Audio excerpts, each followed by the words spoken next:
I'm Tori, welcome to Bass Strategy. Today we are back out on the water doing some springtime bass fishing the first weekend of May.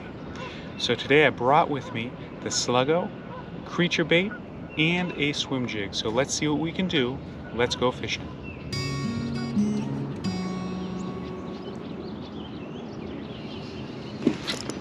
There we go.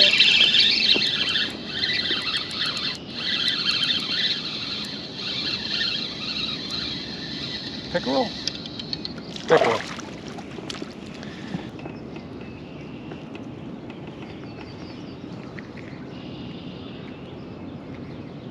Oh boy.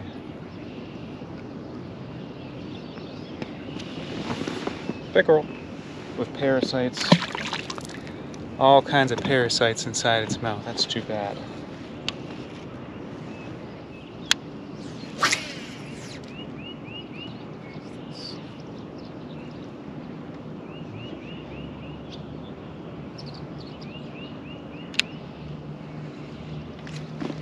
There we go.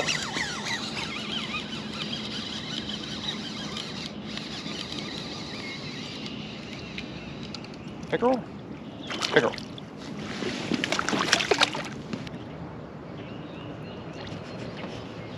Pickerel number 2. I'll let it go. So I'm using this Missile Baits Baby Destroyer. I usually go for the full size, but I picked up a pack of the baby small size here in Junebug, and I thought I would give it a shot, kind of downsize it a little bit. And so far, I kind of like the activity on it, so I'm gonna stick with it. Now, I caught a couple of pickerel so far. They say, and you may have heard, if you find the pickerel, you've found the bass.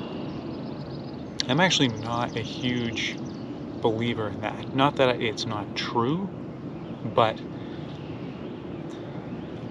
I find that bigger bass generally don't like to hang around pickerel, because pickerel are faster than bass. So unless the bass is very inactive or stuffed back into the weeds and the pickerel are actively feeding, if I'm catching pickerel, I generally like to move a little bit.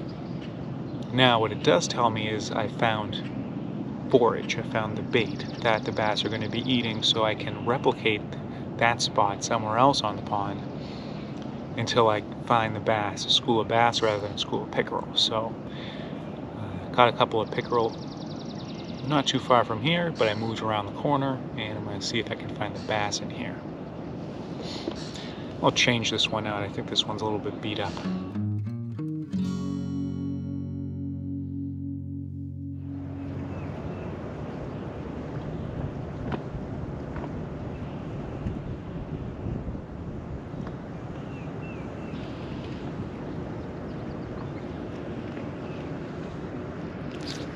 There we go.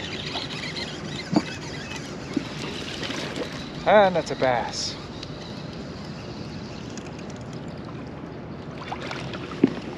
In the boat.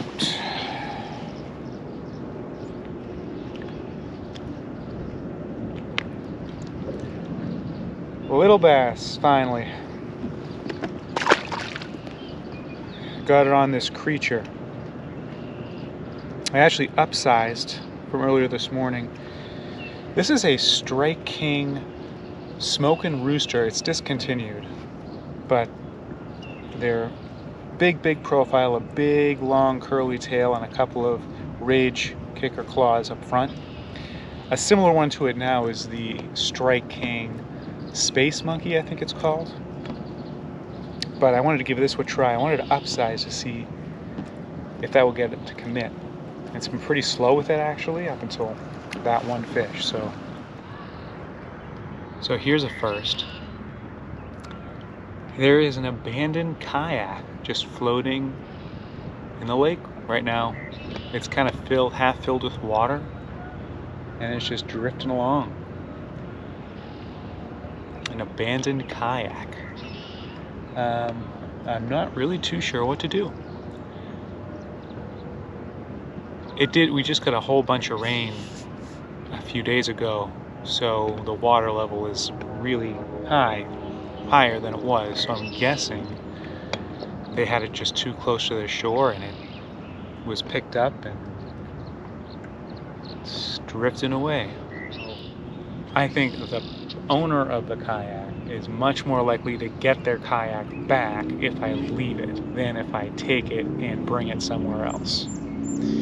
Yeah, some of you might say, if I take it in, I take the time, take it to the launch, and bring it to the police station. If it goes unclaimed, I get a kayak. But that really only benefits me. It's a higher likelihood that they will come out and find it on the lake than they are to go to the police station and try to claim it.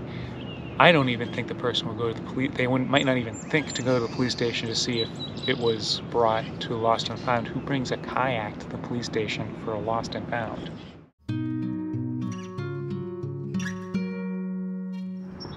Alright guys, well that's going to wrap it up for today. Wind started kicking up, so I'm heading on in. So just the one bass today, a couple of pickerel, and an abandoned kayak. So that made for kind of an interesting day. Let me know what you think. What would you have done? Let me know in the comments below. Would you have taken it back with you, taken it to the lost and found, or would you have done what I did and just let it sit here and hope the owner comes out and finds it?